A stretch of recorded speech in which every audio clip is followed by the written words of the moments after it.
This is OverDrive with Hayes, Noodles, and the O-Dog on TSN 1050. All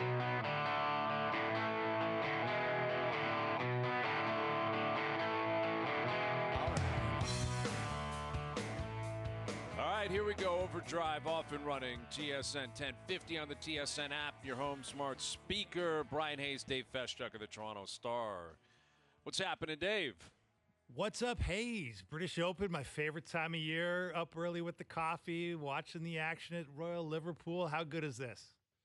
It's as good as it gets, my boy Tommy Fleetwood. That's my guy. You know that. Your my guy. Pro-Am partner at Oakdale, and I was giving him tips. Not so much for Oakdale. I said, Royal Liverpool, I think I can help you. That's your spot. And, yeah, that was my spot. I'm a big Royal Liverpool guy. On the sim, whenever I get out there to a sim, right, and make sure I find it. I know you can find it out there. There's a lot of great spots that would offer that up. But, yeah, it's a beautiful time, right? The Open Championship. You got the Women's World Cup. That's off and running now. Australia, New Zealand, both with a big win, so they're feeling good. And Canada's in action tonight against Nigeria, 10:30 Eastern Time kickoff. Can't wait. That's going to be good, man. Canada versus Canada with no official nickname against the Super Falcons of Nigeria. Yeah, what is the explanation there? Because I saw it online last night. And naturally, everyone is goofing on it. Yes. And if you're not familiar with this story, it was FIFA's official Twitter account that I believe tweeted this out. And I know Fox Soccer was on top of it as well. I think they have the rights down in the States, and obviously TSN have the rights up here. And all of these teams, every single team in the tournament has a nickname. Yeah. Now, I don't know if that was the responsibility of the team to tell FIFA or tell Fox or whatever, hey, this is our nickname. Right. Please go with this. Or if FIFA was just coming up with them and somehow got stumped because the Canadians do not have a nickname. No. Their nickname is no official nickname. N-O-N. N-O-N, which is actually, I think, a great nickname now. Yeah, right? it is. Like your nickname is no official nickname. It's actually perfect. But I got to get to the bottom of this because I was trying to figure it out.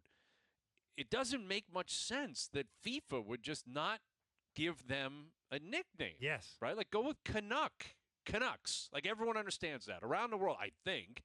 Canucks, go with that. Women of the North. I don't know. Canucks you do whatever is you kind want of to do. taken, by a certain hockey team. Well, there's a team in Vancouver called the Canucks.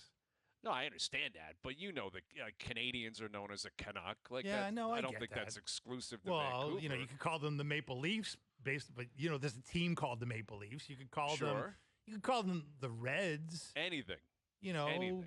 But then the TFC kind of took that. So there's a little baseball team in Cincinnati that's got that one. Right. Now I take a little issue with this. Like, they say Canada's the only team with no official nickname, Hayes, but the German team. I'm looking at their team, and it's Frotten team, and that's bad. I'm sure that's terrible German, but whatever it is, it's a German phrase that essentially translates to women's team. I'm not sure that's a nickname. No, exactly. That's not really a nickname.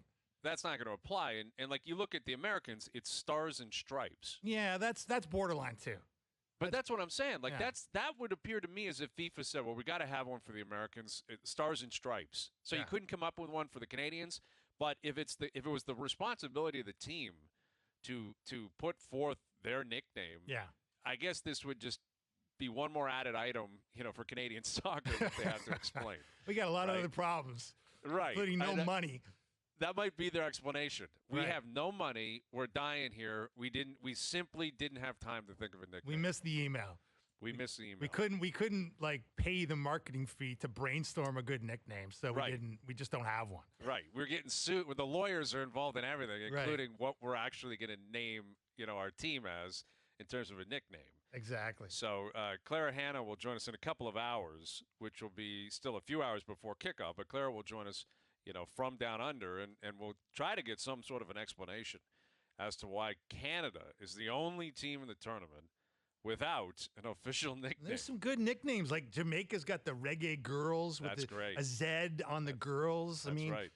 Like how about the Yeah, like the Super Copper Falcons. Queens. Yeah, the Copper Queens. That's Copper pretty cool. Queens. The Golden Star Women Warriors. The Australians are the Matildas. Yeah, I mean, there's some pretty a lot of character in those nicknames. Not bad. Football Ferns.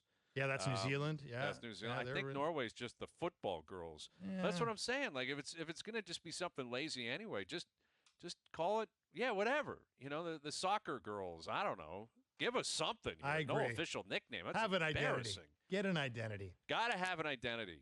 We want to have an identity. So yeah, you're right though. You got the women going tonight. You got the Open Championship where I think the story of the day is Justin Thomas. Yeah. Again, karting an 11 over par. The last time we saw him at a major championship was at LA Country Club on the Friday at the U.S. Open. And he shoot an 81? Yeah. And today, like he had a 9 on the par 5 18th.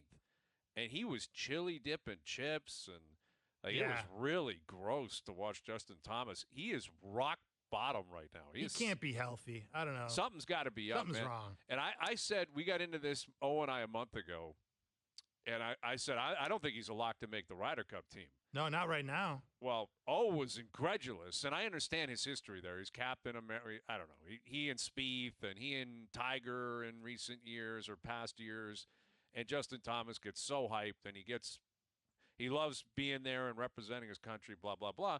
But based on play, he doesn't deserve to even be close. No. Not even close. I mean, he missed the cut. He's a mess right now. I watched him pretty closely at the Masters. I was out there watching him when I was down at Augusta, and he was a mess there. Missed the cut. Unraveled in the second round and missed the cut at Augusta. I know his dad is his coach, and I was walking alongside his dad for quite a few of the holes, and there was just a lot of consternation on his dad's face as his son was melting down. And then he missed the cut at the U.S. Open. I mean, he's missed what? He's missed three of the last 5 cuts on the PGA Tour, including the U.S. Open. Tied for 60th at the Scottish Open. Played pretty decent at the Scottish Open.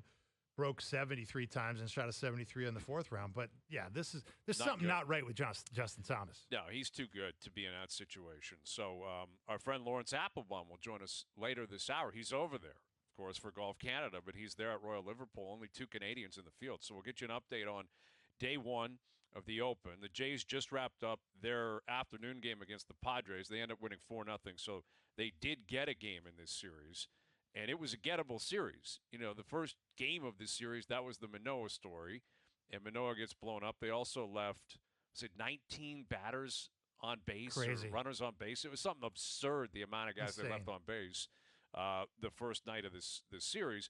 And then last night, Barrios was outstanding, and they can't hit. And they cannot get big hits. And in the 8th inning in particular, it was infuriating to watch that. Feschuk gets on, Belk gets on, and then Vladdy has one of the worst at-bats of the season. It was an awful approach. Brutal approach. And then Chapman's out, Merrifield's out. Pops it up. And you're done. And that's precisely what happened last night. Now, Vladdy did hit a home run today. They win the game 4-0. They needed to salvage something out of this. Yep. But I think what sticks out is Barrios was great again last night. Bassett was really good again today. Mm-hmm. When Gausman returns and is healthy, they feel good about 3/5 of the rotation, but they need clutch hitting against good teams. They no need doubt. clutch hitting against good teams. And it's been lacking. Well, it was last night 0 for 8 with runners in scoring position. You look at I was looking at the stats. It's like they're hitting 240 with runners in scoring position. They're slugging even worse. Like their slugging percentage of runners in scoring position is like bottom 3 or bottom 4 in baseball. Hayes, there's something weird about that because they're one of the better hitting teams in baseball. That's right. Under normal circumstances, until somebody gets on second or third base, and suddenly, I don't know if they clam up, but to your point about Vladdy's approach in that at bat last night with 2 guys on and nobody out. I mean, it was a brutal approach, right? It just did not look. It looked very sloppy. It looked unfocused. Did not look like a professional hitter grinding to make sure he at least drove one of those runs in. Well, and that's what I wonder about the approach of the team and the hitting coach who was constantly on, the I would say firing line, but certainly with a spotlight on him. Yeah. A lot of people are what's going on here with the bats? What is the approach? Is there confusion? Are they hitting for power at that point?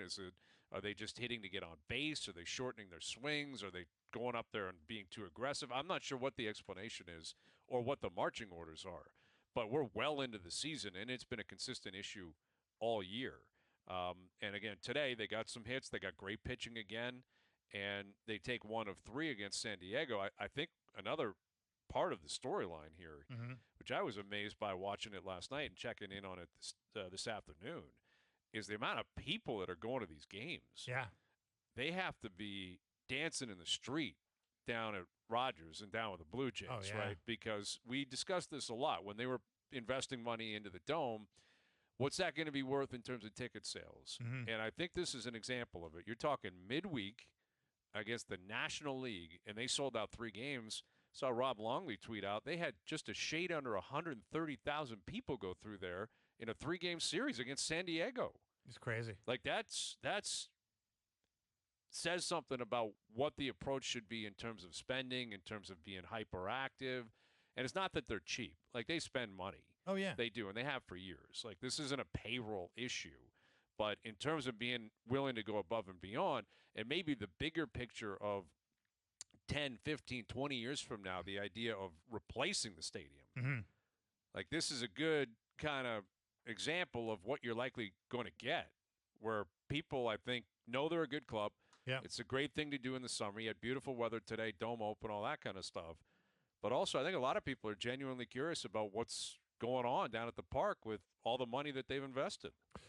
Getting rave reviews. Everybody I talk to that goes down there has just raved about the place, right? And I got to say, like, I was skeptical when they said they were going to throw whatever it is, $300 million into this place.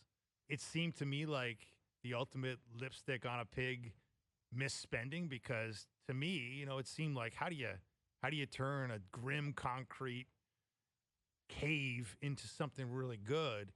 And they've done it. Like, and there's more to come too. Like, there's a whole second phase they're gonna do next off season, where I guess the whole, all the suites and stuff, it's gonna be more of a suite focused thing. It's not gonna be the stuff in the outfield that the regular Joes are gonna be congregating around. But for the people that can afford suites, the corporate people, they're gonna go big on that in the next off season, according to the plans that I've seen. So I got to tell you, this is one of the great kind of unexpected surprises that in Toronto sports recent history has, that this has worked out and people are flocking to a park that a lot of people assumed didn't have that level of attraction, especially, not team aside, but just as a place to watch a game.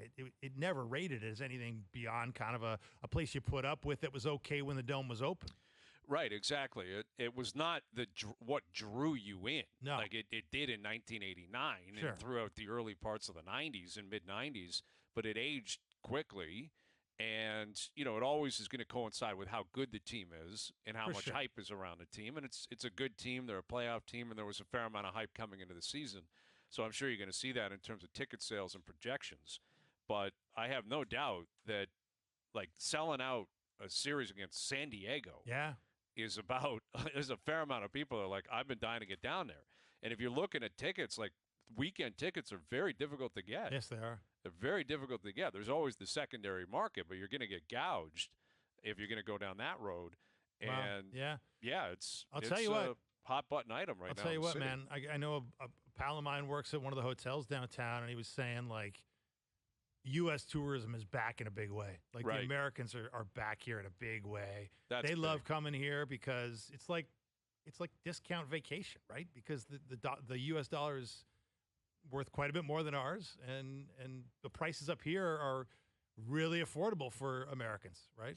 When you think about the exchange rates. So yeah, hotel rates are not cheap in this town because of that. Like, no, you they're can't not. get a cheap hotel. Like, there's a lot going on again, right? Yeah. Like, you got the Jays playing, you've got concerts here. Budweiser Stage has got an unbelievable set list. It seems like week in, week out. Constant. Like every single week, it's like, wow, that person's coming, that band's coming, that guy's coming. Like, and that's where I think you see a lot of Americans coming up. They're willing to drive up, see a concert, stay in town. Like you said, for them, it's relatively cheap. And the Jays, I'm sure, are benefiting from that as well, because I know the Cubs are in town in a few weeks, and that sold out quick. I think a lot of people from Chicago are coming up. It's a relatively public team, right? There'd be a number of Cubs fans probably scattered throughout the Midwest who are like, I'll make that 4 or 5 hour drive up. Yeah. Boom. Oh, yeah. Knock it off the bucket list. And that's great because obviously we know what happened for a number of years where it felt like tourism was going to take decades to return. And I'm not sure it's completely back, but it's certainly moving in that direction, which is a great sign. No, it's great to see. And to your point, like, you know, you gotta hope that they see this as what a reason to believe that you could build a new park down the road, because this thing ain't gonna last forever. I know, like, this has got to tide them over for the next decade or whatever it's gonna be, and maybe it'll be 2 decades. Who knows? But that place is not gonna last forever, and maybe they'll try to make it last forever because you can't replace the location, right? No, that's the issue. And it's the greatest location you could ever have for a ballpark, but they got to figure something else out eventually. But the fact that they've been able to do this, like I say, you got to give Mark Shapiro credit. Like, he was brought in here for all the people that shook their heads when they ousted, Paul Beeston and Alex Anthopoulos and brought in Shapiro and Atkins. Like, Shapiro was brought in here obviously for the baseball side of it. He brought in his buddy Atkins, but for the business side of it, he was brought in here to make this a more state-of-the-art business operation. And with this reno, man, he's making a case that he knows what he's doing. Yeah, that's right. It's worked out well, and like you mentioned, that is going to have a continuation. Once they finish the season here, I think that's factored into the whole Taylor Swift stuff, which is completely off the beaten path. That's a good point. That's probably the reason she couldn't come here. She's coming up here. She's playing the Rogers Center. Yeah. She's playing stadiums. She's not playing arenas. Scotiabank. She's not going to BMO or something. Like, she's playing a stadium, and I would assume the Jays have probably told her, listen, not available. For a while anyway. Like, we're going to be ripping stuff up, and we're going to be doing some things in here. And I don't know the full extent of what they plan on doing and how quickly it's going to happen. But no, it's a pretty full-scale thing, right? It's like the second half of the thing, so it's not going to be a short renovation. You're right. That is a great point, Hayes. I don't know if the Swifties have caught on to that, because there was a ton of outrage. Oh, yeah. A ton of outrage. Even the Prime Minister had to get involved in that. And you'd think, hey, Justin, figure it out, dude. There's things going on here. Right. Like, you can't book it until November. And then they're, the minute they're out of the playoffs, they'll probably be, bringing in the jackhammers. Yeah, they're going to start ripping things down immediately. All right, Scott Mitchell from the park later this hour as the Jays head west now, and they are in Seattle for a big one this weekend. Kind of a funky story coming out of one of the Mariners. We'll tell you about that, his reaction to it. Mike Johnson coming up with the Ilya Samsonov arbitration. They got a couple of new assistant coaches here in Toronto. There's a number of things going on in the NHL world. We'll tell you about that. So we'll catch up with Scotty later. MJ coming up, our buddy Laurence Applebaum to set the tone on what happened day one of the Open Championship. Dave Feschuk of the Stars in here. I'm Bryan Hayes. Overdrive continues. TSN 1050 and on the TSN app. Back to Overdrive with Hayes, Noodles, and the O-Dog.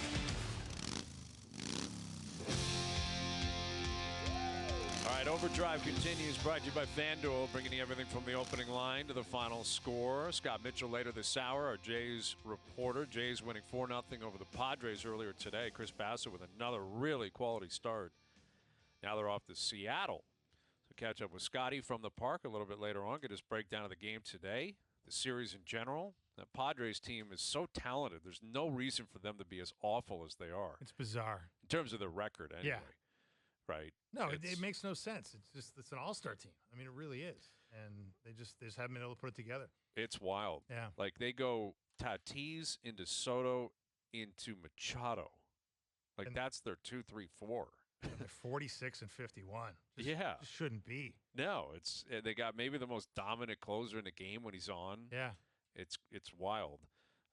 So Scotty a little bit later this hour, Laurence Applebaum will join us of Golf Canada from the Open Championship here in a few moments. You see that Phil Kessel had his day with the Cup in Toronto? Yeah. Again? At his daughter's birthday party. Yeah. Like, what am I missing here? What do you mean? Well, he's not from Toronto. I know he played here, but that was a long time ago. Is his wife from Toronto? That's a good question. Like, I don't know. I don't even know if he's married. I think it might be his girlfriend, and they have a daughter together. Okay. But, like, Phil's from Wisconsin, I think. He went to school in Minnesota. I can't figure out why he keeps coming back. He didn't ask to leave. But he didn't ask to leave, Hayes. Yeah, I guess you're right. But, man, it worked out pretty well. Shanny shipped him out. It wasn't his choice. No, but 3 cups later, I mean, I would say it worked out pretty well for Phil. Worked out very well. Right? Worked out very well. How do you think, like, that's an interesting what if. Like, I remember that time when Shanny was coming in here. assessing the squad, deciding who would stay, who would go. And obviously there was all kinds of, you're coming off the salute gate and all the rest of the nonsense that was going on with the Kessel Phaneuf Leafs. But, there was an argument that Phil Kessel was the guy you should keep because he was nothing but skill, right? Yeah. The guy, we knew what his skill was. We knew what his shortcomings were.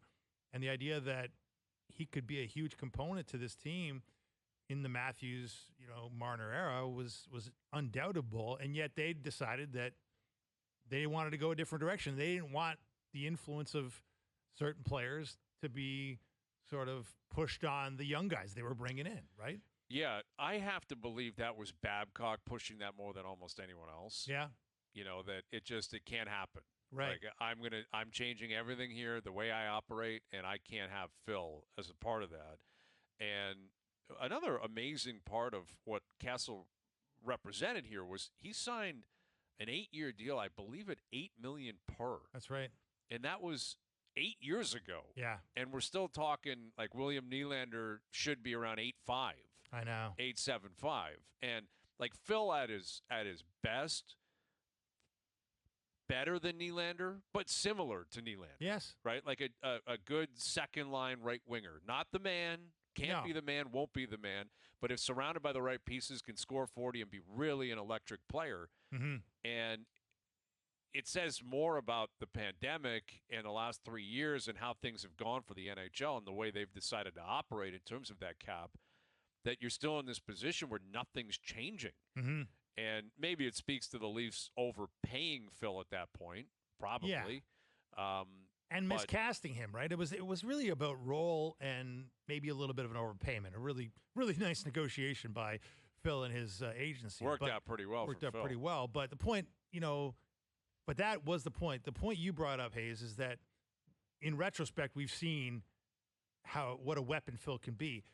Kessel is a perfect second, third line guy, but Kessel could not be the guy you built around. He could not be your number one guy. Right. He did not, just like Dion Phaneuf should not have been the number one defenseman. And I think both of those guys, because they were cast as number one guys by an impatient, Brian Burke administration here in Toronto, it really hurt both those guys in Toronto, right? That they were kind of made to be something they're not. And when they got into places where they could be who they actually were, especially Phil, they turned into awfully good assets. It's probably the best way to actually associate appropriate money to players league-wide based on that title and that status. Could you be the man? Yeah. On a successful team? Could you be the man? And I would argue right now the Leafs have two guys that could put their hands up. One for sure in Matthews. Right. I think Marner could put his hand up and say, even though he doesn't play center, he kills penalties. Mm-hmm. He's on the votes. PP. Right. Selke votes. He's a clear-cut first-line guy. Right. And puts up big numbers, and play drives through him. He drives play. So you got two guys who really can say that, but Nylander can't. No. So, that part of the negotiation alone, that doesn't mean Willie shouldn't get paid, and he will get paid. But if you're getting up over $10 million, you get into double digits, that's the man territory. You're right. If you're not one, then that should probably put an end to any of those discussions. Totally agree. More on that in about a half an hour. Mike Johnson will join us. Scott Mitchell coming up, too, later this hour with Jays winning 4-0 earlier today over San Diego. But the opening round of the Open Championship has been a bloodbath for a lot of guys. And there's only a couple Canadians in the field. Corey Connors, Nick Taylor's over there. Off to a pretty good start, and we head there now, catch up with our good friend. Here is Laurence Applebaum of Golf Canada and our Open Championship correspondent. Are you ready for this, Laurence? You ready to be the man on the scene or what? Well, first of all, I'm achieving a life dream by being the man in the field. So this is a bucket list item. What do you need from on-site gentlemen? Well, tell us how tough it's playing. We've seen guys putting from pot bunkers to get better positions. We saw Finau do that. We saw Thomas really having a difficult time. The wind, the heckling, paint a scene for us here, Laurence. It seems like it was a pretty cool day one. Well, the interesting thing is they're still out there playing. So right. there's guys that are playing that are hitting the +5 hour mark, and that kind of tells you that guys are taking an inordinate amount of time, stepping back from the ball, looking at the wind, all the things that are going on. It was a beautiful day out here, sun shining, no rain, but wind sort of moving all different directions. It's this Royal Liverpool is a gem of a golf course. This would be Hayes putting from 50 yards in. You just have putter in your hand, 50 yards in, and you just go, I'm going to get as close as I possibly can. Yes, that is the perfect way to illustrate exactly what you're talking about. I'd probably put it in a pot bunker and find a way to triple, but that's a different story for a different day. How about our boy Tommy Fleetwood, though? We'll get to the Canadians in a moment, but that's our guy, L.A. We were out there at Oakdale. He was asking us for advice on what to do at Royal Liverpool. Clearly he was listening. 5 under, and he had himself a great day. Tommy is a gem of a guy, and I think we were loathing the idea that he might break our hearts if he was going to win the playoff against Nick Taylor. But I think as a fan favorite, as they call him, Fairway Jesus, Tommy was loved by the fans. He is such a nice guy. I ran into him really briefly here, and he just was reminiscing about how an amazing experience he had at the RBC Canadian Open and the fans and everything going on. And then the guy kind of went strength to strength, right? He played really well. He played good at a bunch of events. He played really well at the Genesis Scottish Open last week, and then 5 under today. He's a sort of a semi-adopted Canadian now, but it's just nice to see a great guy playing well and a guy who has a real nice connection with Canada.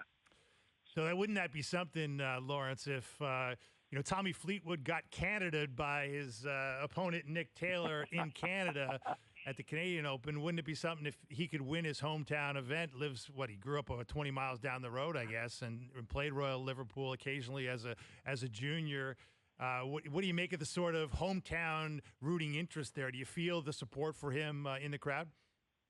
Well, what's really funny, Dave, is so Tommy did play with Hazy and I in the Pro-Am, and he goes birdie in the Pro-Am on his own ball, and he's like, this place Oakdale is just like my home course in England, and so he's 20 miles away, as you said. He knows this place.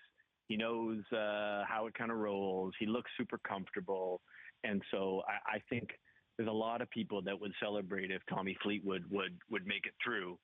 And the irony is that Nick Taylor, who obviously he tangled with in the playoff, Nick Taylor was like, this guy was so tremendous. He said after, a great quote, he's like, what was so great about the RBC Canadian Open was Nick Taylor won it. I didn't lose it. It'd be nice to see Tommy has not had that breakthrough win. But I really would not sort of take out both Corey or Nick. They had up and down rounds, played some really good. Nick had a really great little result on the back nine there. But both of them are playing really good golf, and I think they're going to be in for the weekend and have a really good day come back tomorrow. With Laurence Applebaum, CEO of Golf Canada, you mentioned Corey Connors and Nick Taylor, the two Canadians over there, both 2 over. And Taylor, in particular, kind of reminiscent of that Thursday round at Oakdale, where he was actually worse in terms of his score. I remember seeing him afterwards, and he certainly wasn't dejected, but he understood, like, it didn't go the way he wanted it to go. And then we know what happened on Friday, Saturday, Sunday, and it's become one of the more famous moments in Canadian golf history. How do you feel about, their approach to tomorrow, like you mentioned, them getting into the weekend? And it's such a deep field, it's such a good field, but no one's running away. Like 2 over for Corey and Nick Taylor should allow them to at least have hopes that they can still be in contention here. Yeah, I think what has happened with all the guys that we're following on the PGA Tour, the Canadian guys, is there's this belief that any given week they can win, and someone's sort of been around it. And you look at the pairing that Nick is once again with Phil Mickelson. He's like, man, this is like the 5th time I've been with this guy in the past. If you remember, he got paired with him at the AT&T at Pebble Beach, and where he won. And I think they all get this look from the other guys that these guys are pros. They deserve to be there. They've broken the seal. We've had 4 wins this year on the PGA Tour by different Canadians, and so they're kind of right in the mix. I think Corey Connor's coach, our national team coach, Derek Ingram, was saying today that he's hitting it so good. There's just some really tough spots out there. There's so many things that are sort of on the edge here where they've made it so that the runoffs into bunkers and really tough bunkers, as you've probably seen on TV, is getting out of it. So I'm really looking forward to a great day from both the guys tomorrow. And, we'll see what the weekend, but overall, it's just so good to see our guys playing so well and competing to be, the best Canadian out there on the tour. We now have, 4 guys within the top 50, maybe even the top 40 after this week. So it's really exciting stuff. Laurence, there's so much uncertainty off the golf course in the world of golf. We last little while ago, we saw the PGA Tour pulled in front of a Senate committee down in Washington. We're hearing all sorts of, rumors and innuendo about how this Saudi PGA Tour alliance, merger, acquisition, whatever you want to call it, is going to change the game. Are you getting any clarity at all about how it's going to affect the Canadian Open? Well, I'll tell you this. It was welcome to I got a nice message from Jay Monahan on his return back to work, and he took a little break with some of the stress that was going on. So it was just really nice to have Jay back in the driver's seat and pushing forward. He's come back with energy and really getting things rolling. Our sort of outlook, Dave, is we're trying to perennially be the best PGA Tour event on the planet. And we've had it in 2019 when we had this date shift in Hamilton, and we did it again in 2022 at St. George's with Rory's win. And then he backed it. And then obviously this year at Oakdale was, it was the best Canadian Open since Tiger's win back in early 2000. So for us, it's like we're going to control the controllables. We're going to put on the best show we can for our fans here on site and on TV.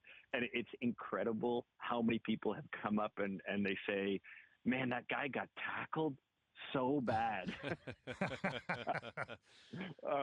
And it's better with an accent, it's like, but they talk about the tackle and they talk about this amazing 72-foot putt. And I think both you guys I've heard, I know at Hazy at Coppenwood this happened, but 72-foot putts at every club around the country has been like the thing to do this summer. It's like, your men's league, you're going to finish it off with a 72-foot putt to see who can cap the night. So it's fun to see Nick so happy. It's fun to see Nick sort of regaling in his great victory, and we're gonna have Nick coming back to Toronto in a couple of weeks to talk to you guys and to really celebrate the amazing thing he did back at Oakdale. We can't wait for that, and we can't wait to see what the Canadians are going to do this weekend. Again, Corey Connors, Nick Taylor, 2 over in the clubhouse and through one round, and it's going to be a blast over there. You're on the scene. Enjoy every second of it. Safe travels back, buddy. We really appreciate you doing this. Thank you for this. All right. Thanks, guys, for your time. You got it. Laurence Applebaum, CEO of Golf Canada, live from Royal Liverpool. And, he's right about those 72-foot putts. Yeah. Like, that's a great way to close a member guest or something. Everyone, finalists line up from 72 feet. Who can get closest? That'd be awesome. Wouldn't that be great? No, we got to get back out to Oakdale and try that putt ourselves, right? That's right. Going to be one of the great Canadian golf destinations is that green at Oakdale, and figure out the pin position and line up the guys and see who can make it. Mandatory. Absolutely. All right, so Scott Mitchell coming up from the park. Jays winning 4-0 earlier today. His take on Vladdy going deep today, but what's up with Vladdy in general? Baz with another really good start. What he makes of Ross Atkins speaking yesterday and what we can take from that leading up to the trade deadline. So Scott Mitchell coming up. OverDrive continues. TSN 1050 and on the TSN app. With Hayes, Noodles, and the O-Dog.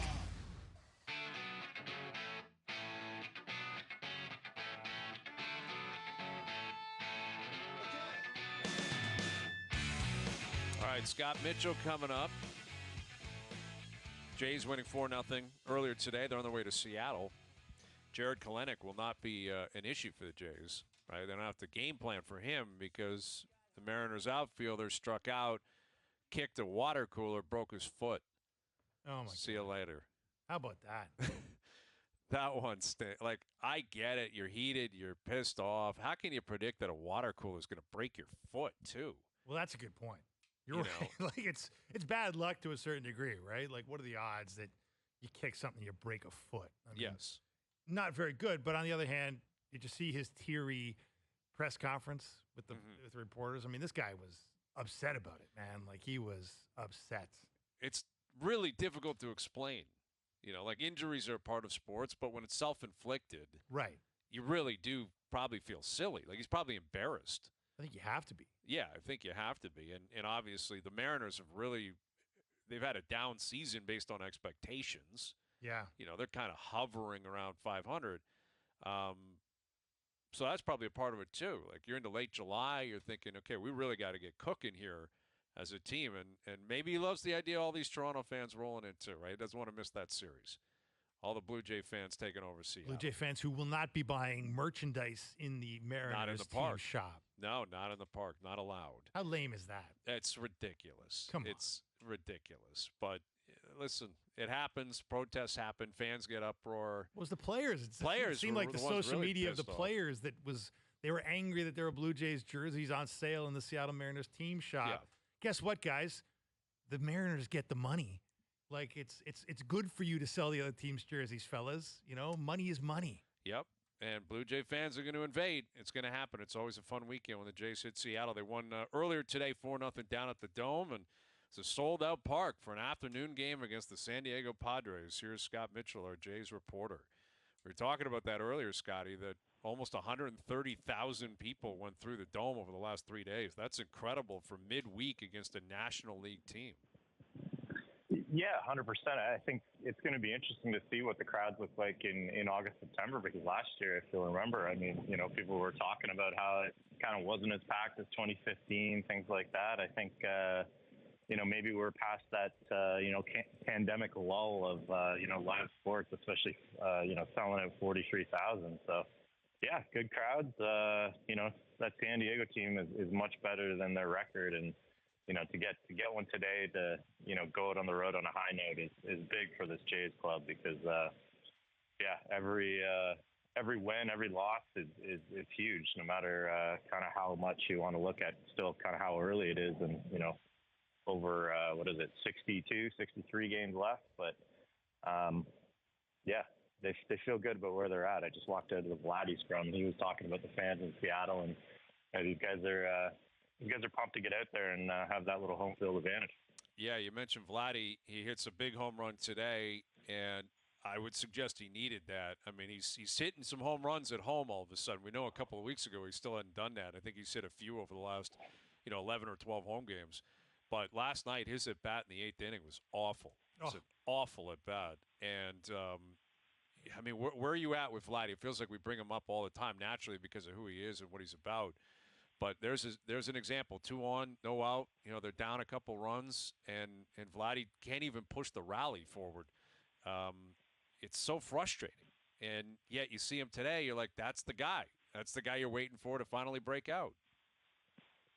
Yeah, you know what? That's exactly what it is. And, it all is, set the table by, the expectations for this guy, which are absolutely massive. But you look at him over the past couple of months and you see those flashes of, that's Vladdy. That's, this guy's going to be locked in for a long stretch here. And we just haven't seen that. And I think that's the difference, with this year. And, even last year, the numbers weren't the 2021 numbers, but you saw him get hot for long stretches. And you have not seen that at all this year. Even when he gets on a heater for 3 or 4 days, it, goes away pretty quickly. And, he talked in spring training about swing decisions. And, you point out last night, and that's the thing, when he hasn't been going well, which has been more often than we've seen in any other season, he's just swinging at pitches that he shouldn't swing at. And look, he knows it. The coaching staff knows it. And, it's just kind of one of those things where your muscle memory isn't working the way you want. And when you're locked in, you're spitting on those outside sliders that, he's been chasing all too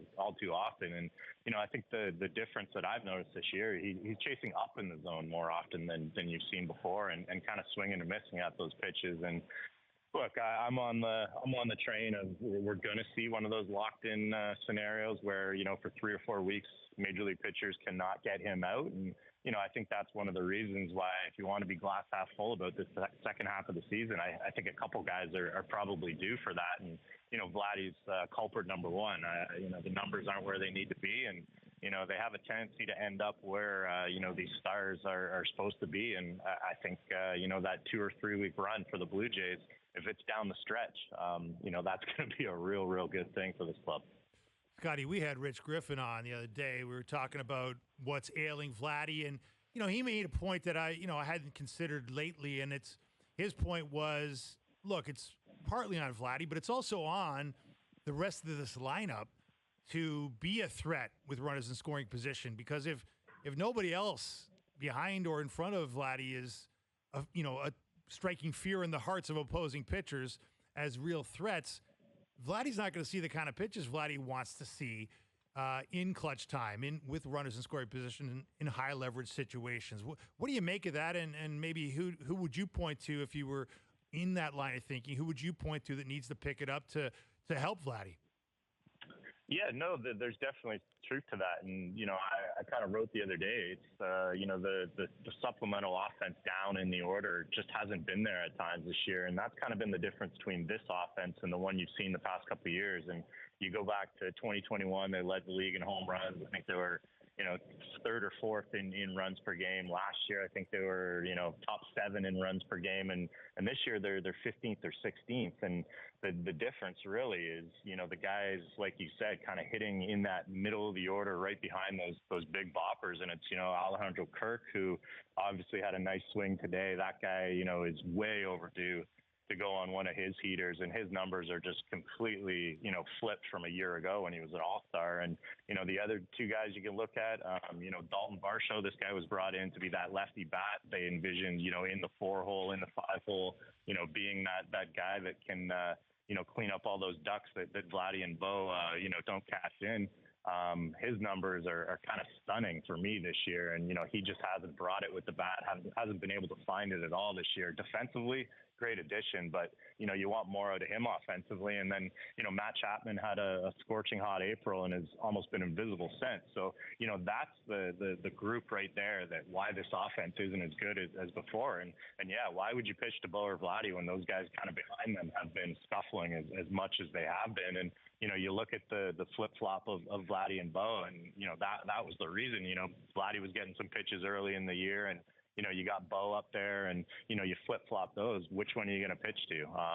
It's pick your poison right now for the other team, because the guys behind them just haven't been pulling their weight. And, that's the difference. Is this offense going to take the next step? Are those guys going to heat up and find their way over these next couple of months? Or, is this just what this offense is, which is good but not great? Right. And even Springer, he's been better the last, couple of months, 0 for 4 today. But George has got to factor into that as well. And, you mentioned Varsho. He had the day off today. He came in late as a defensive replacement. Is there any reason to read into this? That's a big discussion among Jays fans. His defense is so elite, but his production at the plate is horrendous. It's truly a black hole at this point, and has been for a long time. So how do you see Schneider balancing that? Because Varsho's clearly a guy that the front office thought would be a big part of the program for years to come.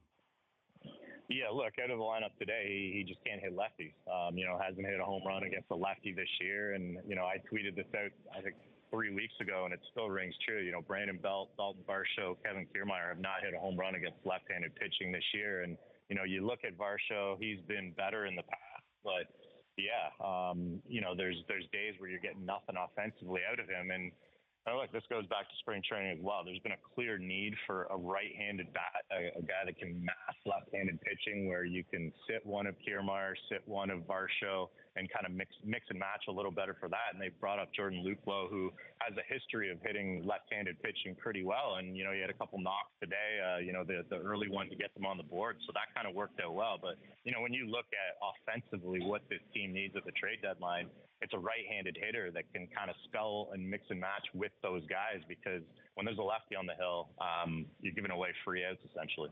Great stuff, Scotty. We appreciate it, buddy. We'll do it again soon. All right. Cheers, fellas. Scott Mitchell, our Jays reporter. Jays winning 4-0 earlier today over the Padres. They're out to Seattle for a 3-game series. Their lone series in the Pacific Northwest, where a lot of Blue Jay fans travel.